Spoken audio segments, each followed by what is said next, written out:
honored, as my wife is as well, to be introduced by one of the great Republican leaders in the United States of America, the first Republican governor of Georgia, Governor Sonny Perdue, and his wonderful wife, Mary. Thank you.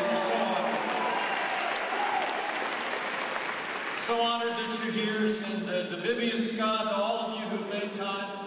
My wife Karen and I are here with our two daughters, and I was humbled and honored just a few short weeks ago, it seems, to accept my party's nomination to run and serve as the next Vice President of the United States of America.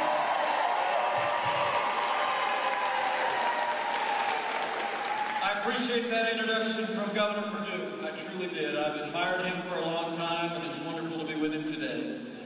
But he knows me well enough already to know that the introduction I prefer is a little bit shorter. I'm a Christian, a conservative, and a Republican. Amen.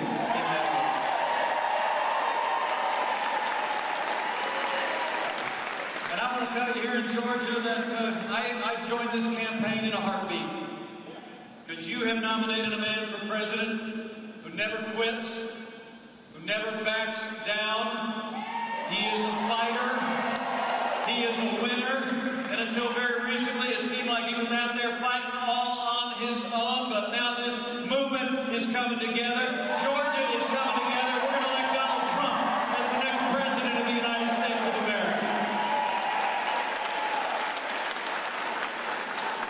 You know, I love to tell people, they say, what is it about Donald Trump? And I tell people, you know, we're pretty plain spoken where I grew up in southern Indiana. Little house with a cornfield in the backyard. You know, I said, Donald Trump just gets it, right? Anybody know what I mean by that? I mean, he just gets it. He's a genuine article. He's as genuine as a Georgia peach. He's a real thing. The real thing. He's a doer in a game usually reserved for talkers. And when Donald Trump does his talking, he says it like it is. He doesn't go tiptoeing around all those rules of political correctness that the media lays in the way of men and women that want to make a difference. He says an agenda that will make America great again, and the American people hear it loud and clear. I gotta tell you, it's kind of fun to watch. Kind of fun to watch how he drives the opposition party just a little bit crazy. And the media too. I mean, seriously, you know, they all think the usual methods are going to work against it, right? They think now we got them now. Okay, that's the tweet we were waiting for, right? There's another word we can, you know, grab and take out of context, and they go after it, but they think they finally got it. And then they wake up the next morning, turn on the TV, and Donald Trump is still standing stronger than ever before and fighting for the American people. And he's going to do that all the way to the White House on November the 8th. You know, Donald Trump, I've gotten to know over the last couple of months. Somebody walked up to me the other day and they said, you know, I've known Donald Trump for a long time and I really like him.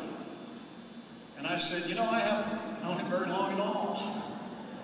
And I really like him too. I mean, he's someone, you get around him, he's a builder. He spent a lifetime growing up in a family of people that built things and made things. You can tell when you're around him for a short period of time, he's more comfortable with the people that are laying the bricks, you know, that are pouring the concrete, that are framing up the buildings than he is with some of the people wearing suits and ties in the top offices. I mean, he's never forgotten the men and women of this country who work with their hands, who grow the food, who build our roads and bridges, who tend to our sick, who teach our kids.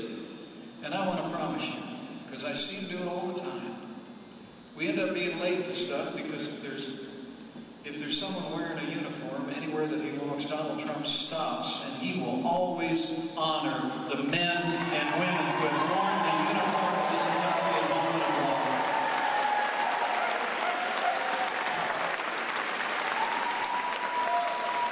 I know this is a great community. great part of Georgia, a lot of men and women who have worn the uniform.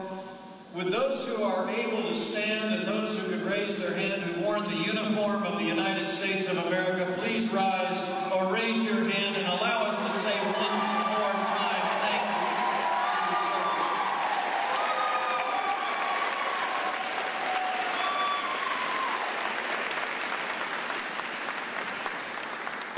You know, as Commander-in-Chief of this country and as the Chief Law Enforcement Officer of this country, I promise you, because I've seen it in his eyes, Donald Trump will stand with those who wear the uniform to defend our freedom and defend our families every day that he's President of the United States of America.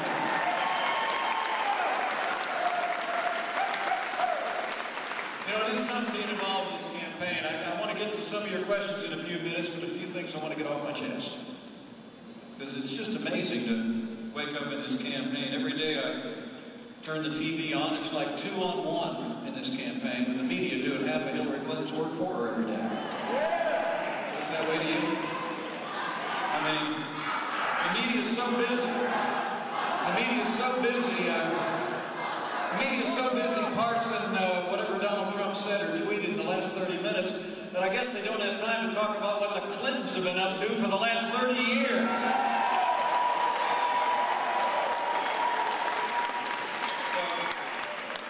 So let me see if I can help out a bit. See if I can catch you. I mean, it's really kind of hard to keep up. Cascade of controversies coming out of the Clinton campaign are just exhausting some days, right? A couple of weeks ago, we learned about an avalanche of emails that made the first direct connection between access granted to the State Department and to major foreign donors, the Clinton Foundation. We learned that this last week that 85 of 154 meetings that the Secretary of State granted when she was Secretary of State were to major contributors to the Clinton Foundation. And the Clintons answered all of this avalanche of controversies and conflict of interest is just saying that if she's elected President of the United States, they will stop fundraising from foreign donors and corporations to the Clinton Foundation because it would be a conflict of interest. But I got to tell you, I'm from south of Highway 40, but I'm just trying to keep current here. So if it'd be a conflict of interest if she was President of the United States to take money from foreign donors, how was it not a conflict of interest when she was Secretary of State of the United States of America?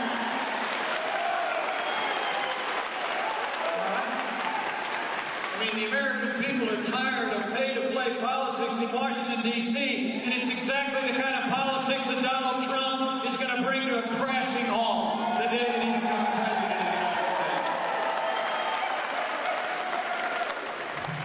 Let me say, for the sake of preserving the highest standards of integrity in the highest office in the land, let's decide here and now in Georgia that Hillary Clinton will never be elected President of the United States of America.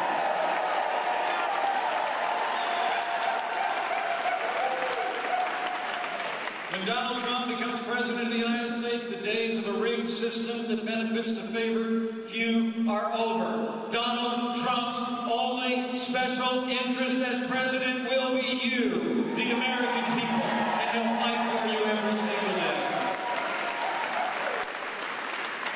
Now, despite the avalanche of controversies coming out of this administration, it's not even the worst of it. I mean, the truth is, 7.5 years of leadership by Barack Obama, Hillary Clinton has weakened America's place in the world and stifled our nation's economy. And you look at the result of foreign policy of this administration, and it's truly extraordinary. If you took a picture of a map of the wider Middle East in 2009 and you looked at it again today, you almost couldn't recognize it.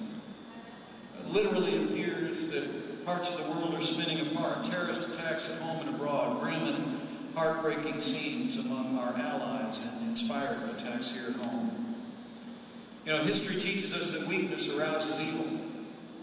And I would submit to you that Hillary Clinton and Barack Obama's foreign policy of leading from behind, moving red lines, feigning resets with Russia, and paying ransom to terrorist-sponsoring states has emboldened our enemies and endangered America and our allies. Now, let me make a promise to you. When Donald Trump becomes president of the United States, we won't be paying ransom to terrorist-sponsoring states or terrorist organizations. They'll be paying the price if they threaten the American people or detain or harm the people of this nation. You know, Hillary Clinton's record on foreign affairs is extraordinary. It was Hillary Clinton and Barack Obama who precipitously withdrew American forces from Iraq after stability had been achieved by 2009.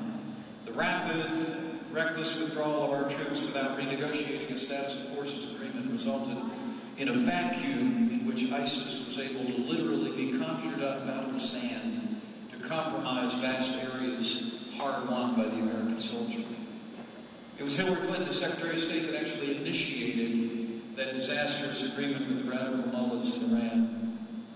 And perhaps most notably of all, it was Hillary Clinton and her State Department, who left Americans in harm's way in Benghazi, and then after 4 Americans fell, said before the Senate, what difference at this point does it make? But let me tell you, as the proud father of a United States Marine, I say this. Anyone who said that, anyone who did that, should be disqualified from ever serving as Commander-in-Chief of the Armed Forces of the United States of America.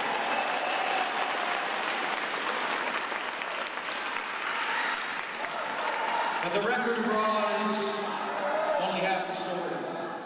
The record here at home of this last administration and the policies of this administration that Hillary Clinton's committed to continue is just as bad. We find ourselves in this country today in the weakest economic recovery since the Great Depression. It was just last week we learned that the paltry numbers of growth in the last quarter were actually rounded down by officials in Washington, D.C. to, I think, 1.1%. We have the lowest labor participation rate since the 1970s, and most heartbreaking of all, nearly 7 million more Americans find themselves living in poverty today than the day that Barack Obama became president of the United States. Hillary Clinton's plan is more of the same. More taxes, more regulation, more Obamacare, more of the same policies on energy that have stifled American growth. It truly is extraordinary. When asked how she was going to pay for more than $1 trillion in spending beyond the $1 trillion in tax increases she's advocated, Hillary Clinton said, I'm going to tell you how we're going to pay for it. We're going to go where the money is. We're going to go after the super wealthy. We're going to go after corporations. We're going to go after Wall Street, close quote. We know the only problem with that is, as Margaret Thatcher said years ago, the only problem with socialism is you eventually run out of other people's money. You know, they tell us this economy is the best that we can do. They paint a rosy picture about how things in America are really as good as they're going to get. But you and I know better. It's not the best that we can do. It's just the best they can do. And when Donald Trump becomes president of the United States of America, we're going to cut taxes, reduce regulation, repeal Obamacare, and end the war on coal and get this economy moving for every American in every city, large and small, across this country. Donald Trump has a plan. It's a plan to reignite the American economy based on time-honored solutions and principles. Less taxes, less government intrusion, more American energy, and smarter and tougher trade deals. When Donald Trump becomes president of the United States, we're going to work with members of Congress, like your great senators, Senator Perdue and Senator Isaacson, and we're going to cut taxes across the board for every American. We're going to end death taxes once and for all, and we're going to lower the corporate tax in this country so businesses in Georgia can compete with businesses around the world and keep jobs here in the great state of Georgia. We're going to roll our sleeves up, and on day one, Donald Trump will sign an executive order not creating regulations, but establishing a moratorium on any new federal red tape, and he's going to repeal every executive order of the Obama administration that's stifling growth and jobs. Donald Trump's going to roll his sleeves up. He's going to roll his sleeves up and bring that great negotiating ability, that broad-shouldered business mind to bear on making sure that trade agreements work for the American worker. We're going to renegotiate NAFTA, and we're going to hold all of our trading partners accountable so that the American worker is the real winner when it comes to international trade. And lastly, we're going to end the war on coal once and for all, and we're going to unleash the power of the American economy and the resources of our land. And there's a lot of economists that look at this strategy of less taxes, less regulation, more American energy, smarter and tougher trade deals, and they're talking about some real growth. Donald Trump speaks with that boundless optimism about how quickly the American economy will spring back. Now, Hillary Clinton is a little skeptical. She said that the predictions about an economic recovery under a Trump administration were, quote, wildly unrealistic. That's what she said. Well, Donald Trump and I know the only thing that's wildly unrealistic is electing the same people with the same bad ideas and expecting a different result.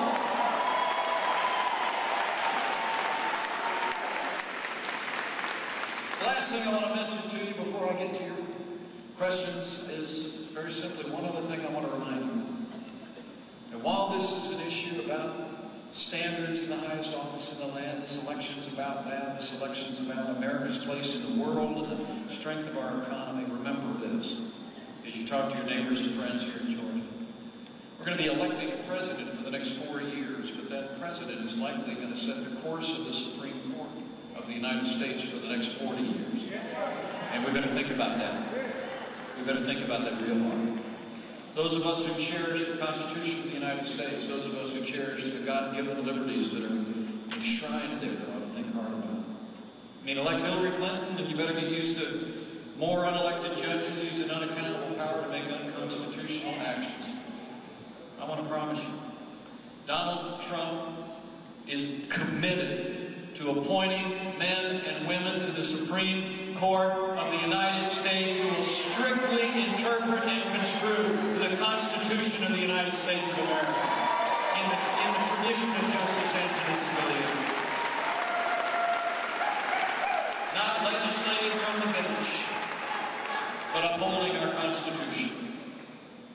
So let me say this, for the sake of the rule of law, for the sake of the sanctity of life, for the sake of the Second Amendment to the Constitution of the United States of America, for the sake of all of our God-given liberties enshrined in our founding documents, Georgia, we need to decide here and now today that the next president to make appointments to the Supreme Court of the United States will be President Donald Trump.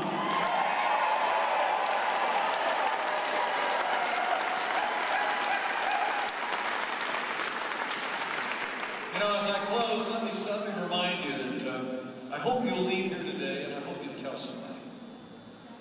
You know, you think about this great former governor, Sonny Perdue, who made history back in 2002.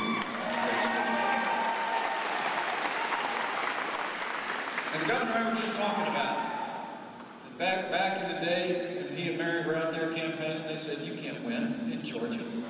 That's not going to happen. All the establishment, I'm told, here in Georgia was kind of telling them, we don't elect Republican governors in this state, right? Even some Republicans said that, I'm told. But Sonny Perdue took his message directly to the people of Georgia and changed the destiny of this state and its prosperity ever since. And the difference was that he took his message straight to the people.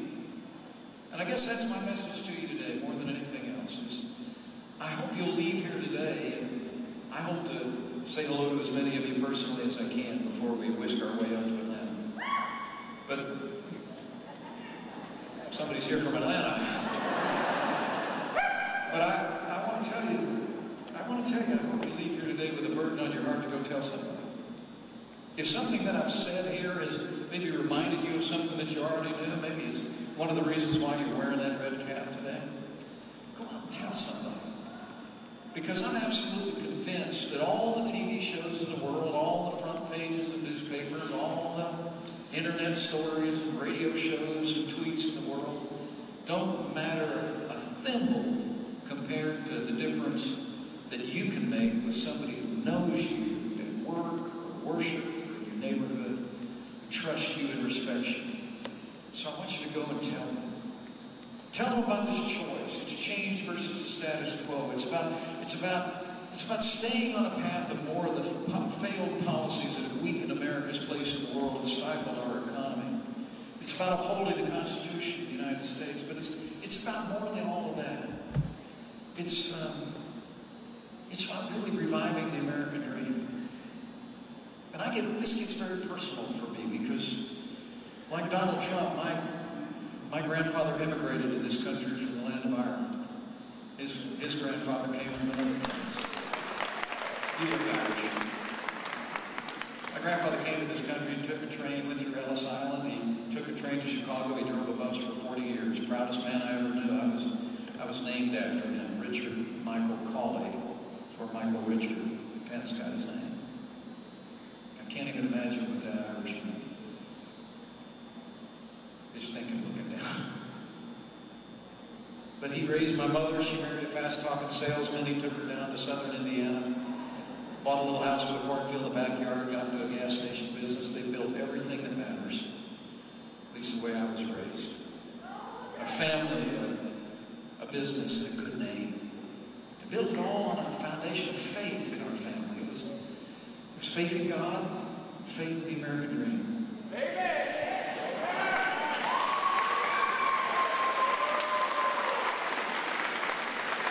Our faith in God was nurtured.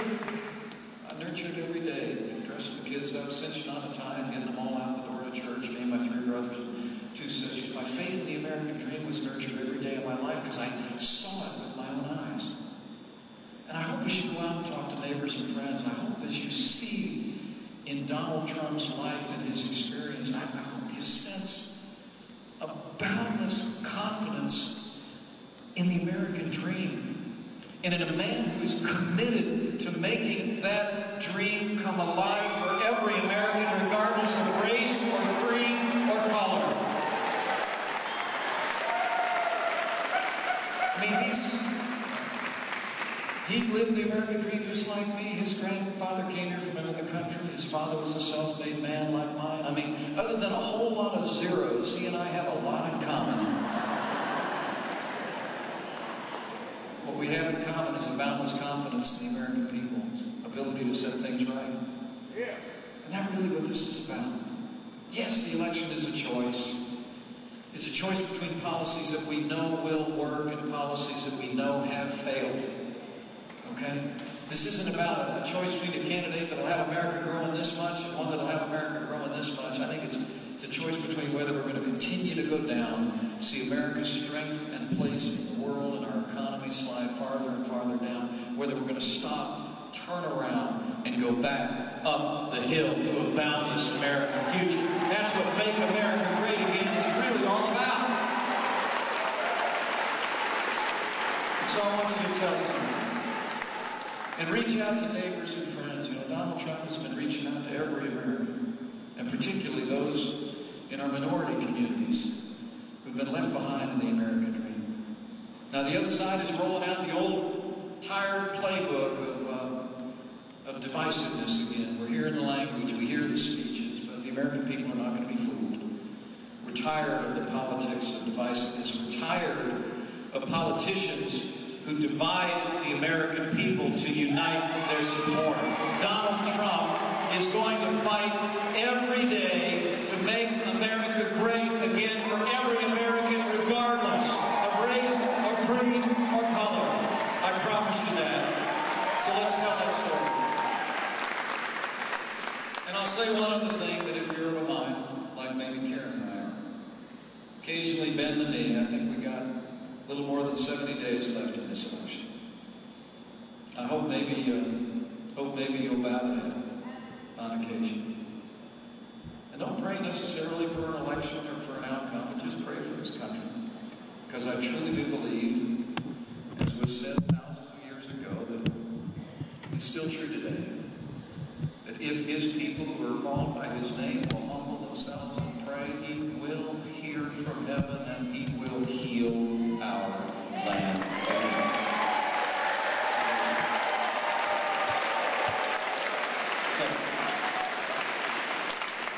So I'm going to jump to your questions, but let me lay it out for you. We have a choice to make, everybody. One more time. If you want a president who will protect this nation, rebuild our military, confront radical Islamic terrorism, and rid the world of ISIS, if you want a president who will restore law and orders to the cities and towns of this country and stand by those in uniform all across America, if you want a president who will cut taxes, grow the economy, squeeze every nickel out of that bloated federal government, and repeal Obamacare lock, stock, and barrel, if you want a president who will restore the borders of this nation, who will build a wall and enforce our laws, and if you want a president who will upend the status quo in Washington, D.C., and uphold the Constitution of the United States of America, then Georgia, I'll tell you what, you have but one choice, and that man is ready. This team is ready. This movement is ready. Let's go make sure that Georgia is ready, and we will elect Donald Trump as the 45th President of the United States, and we will make America great again.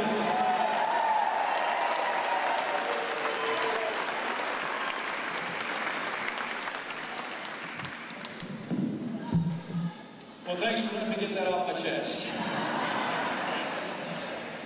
I mean, really, I actually think it's important. It's important in a moment like this that we remind ourselves, we pay more careful attention to what we already know. And I also hope you heard my admonition that you need to go tell somebody. Because this election belongs to the American people. The American people are going to decide who the next president is. Not the pundits, not the pollsters, not the elites, not the establishment. It's going to be you.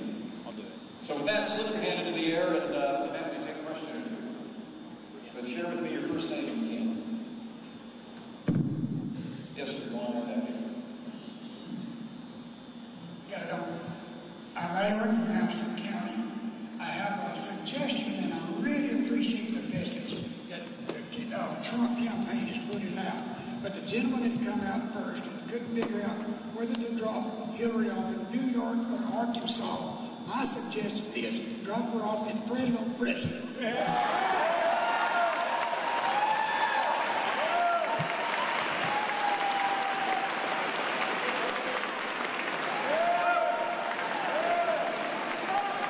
Thank you very much. I'll second that motion. All right, why don't we go back here? How about this gentleman right here? Yeah, the question I have to ask is, why does Hillary Clinton still have a security clearance? Fair question. It's a fair question. I served in the Congress for 12 years and had access from time to time to classified information. There are people who have, in the words of the FBI director, been extremely careless with handling classified material. Who've lost their security clearance, and I think it's a very fair question. I mean, the simple fact of the matter is that she mishandled those materials. She left them on a private server exposed and exposed America's classified secrets, potentially to a wider world. And the FBI has taken a pass on that. We heard that the FBI actually was going to initiate or looked into initiating an investigation months ago into the Clinton Foundation for all those issues and chose not to do so.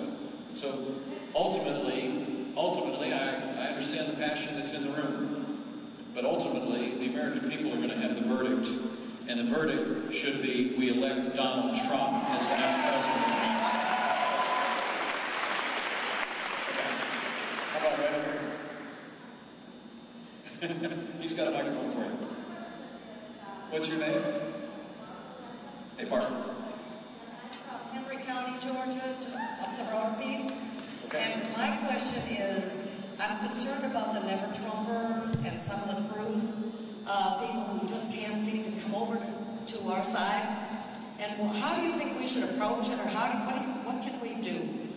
Because we need that Republican. Oh, we do. And, let me say, we went through an extraordinary primary season. I mean, I can't even remember how many people were running on all those stages. How many? 17, the right number? Okay. I mean, it was just amazing, right? And it was a rough and tumble primary, right? And a lot of very talented men and women in the primary. And, in NASCAR, there's a phrase that I've always liked, that is, rubbing is racing. You bang some fenders. But at the end of the day, I always love it at the end of the race when the guys that bang fenders real hard end up shaking hands and you get a thumbs up, right? And we're going to see that happen. I think the key for us going forward with people that still have hesitation that ought to be with us is just we're going to go out and earn it. We're going to go out and earn it. And what I'd encourage you to do is take a look at that, starting with that great speech that he gave at the VFW about reforming the Veterans Health Administration so it provides world-class health care for everyone who has served in uniform in this country. It's a great speech. Speech at the VFW, the speech in Detroit, that outlining that economic agenda that's been praised by economists like Larry Kudlow and Steve Moore and other great conservative economists. His great speech in Milwaukee on law and order, his outreach speeches that are talking about reviving the economic and educational opportunities in our cities. Carry those messages out, okay? Because I understand that in the course of competitive politics, things get a little rough sometimes, it gets a little personal. But at the end of the day, this election is a choice. And it's a choice between two agendas, not so much as two candidates. And making sure people see that agenda. And I just promise you, in the next 70 some odd days, Donald Trump and I are going to campaign relentlessly across this country with a positive agenda, and I believe we're going to earn the support. We're going to earn the support of people who ought to be with us and who aren't with us yet. We're going to carry it forward. It's a great question. Next one. What's your name? My name's Janice Westmoreland. Janice? Janice Westmoreland. Hi. I'm from Baldwin County, Georgia. My concern is, I'm very concerned that this election will be stolen from us through voter fraud. And I'd like to know your thoughts on that. Yeah. Well, elections are administered and governed at the state level. We operate the elections at the state level. And, in the state of Indiana, we broke ground. We went all the way to the Supreme Court. We have now, I think if you have to have a photo ID to cash a check, you ought to have a photo ID to cash a vote. And the Supreme Court of the United States has upheld that. And I don't know if that's yet the law in the state of Georgia, but it is. The governor tells me it is. Good for you. But I think that's an important measure that you're seeing other states take up, and they ought to take up. The second thing, though, I will tell you is very practical, really and truly, Janice, and that is, I've only held 3 elected offices in my lifetime. I'm working on a 4th.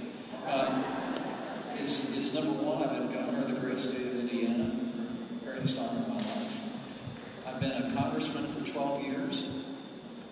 Seemed longer, but I was in Congress for 12 years. The third thing, I was a precinct committee. That's it. I was elected precinct committeeman in my home precinct. And I will tell you, if you're not involved as a precinct worker, an observer, a poll watcher at your local polls, you need to get involved, because that's where elections happen. That's where accountability happens. And so I would just encourage you to take, if you haven't yet, anyone within the sound of my voice, take greater ownership of the election. election here in Georgia by getting involved yourself. Okay? I mean, the principle of one person, one vote is at the very heart of our democracy. But it happens one precinct at a time, you know, one county at a time, one state at a time. So everybody who cares about this agenda and about this election ought to take, before you're done, make the calls, knock on the doors, tell your neighbors and friends, but on election day and in early voting, be there, be a part of it. The American people can ensure that these elections are administered with integrity. I promise you that.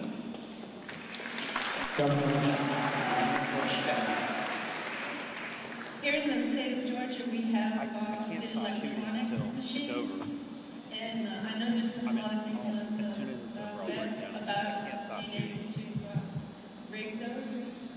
And so how can we make sure that it's not done?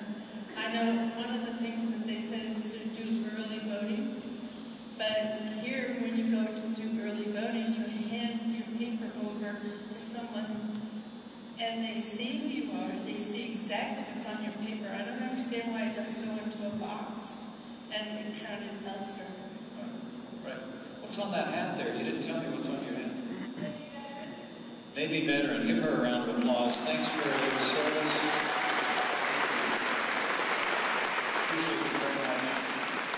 Thanks for still serving, being here today. God bless you. I think that it's not the mechanism that we administer the votes that ought to create any anxiety. We live in an information age. We can do that. I really do believe that holding accountable those that administer our elections and being involved in that process is very important, very, very important. I mean, I understand the anxiety that people feel. And we've seen instances of voter fraud in this country over the last 10 and 20 years. But this is an election where I do believe that in states around the country there have been reforms that will ensure greater integrity, whatever the means that ballots are counted. But I just encourage you, really and truly, that, you know, the elections, it seems like, happen up here in the big public debate, and we hear about a new poll every 15 seconds, right? A new pundit, there's a new panel on TV talking about it. Elections actually happen at the precinct level. And that's where the votes are counted. And so roll your sleeves up, get involved at the precinct level. I'm confident that the American people can ensure the integrity of America's elections. I'm confident. So, I think that's the last one. Let me thank you all. But I want to challenge you one more time. I want to challenge you one more time. Okay? And that is very simple. When you leave here, go tell somebody. You want me to take this guy's question? I'd love to hear it. Oh, okay. My name is Van Cheatham. What's your first name? Van. Hi, Van. Cheatham. 22 years of military service.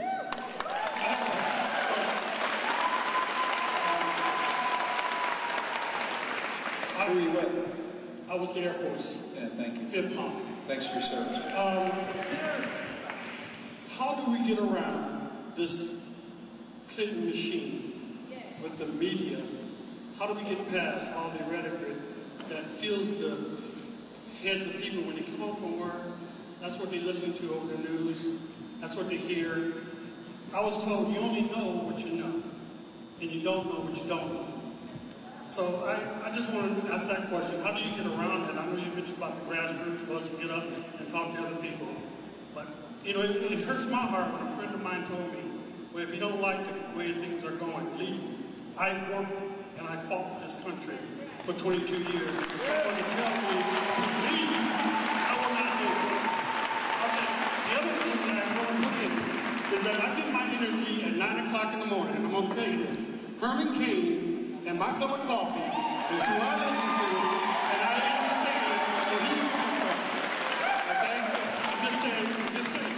And on my Facebook, I always say, I'm just saying. Thank you so much. Thanks for your service. I'm having a cup of coffee with Herman Cain tomorrow at 11, so thank you both.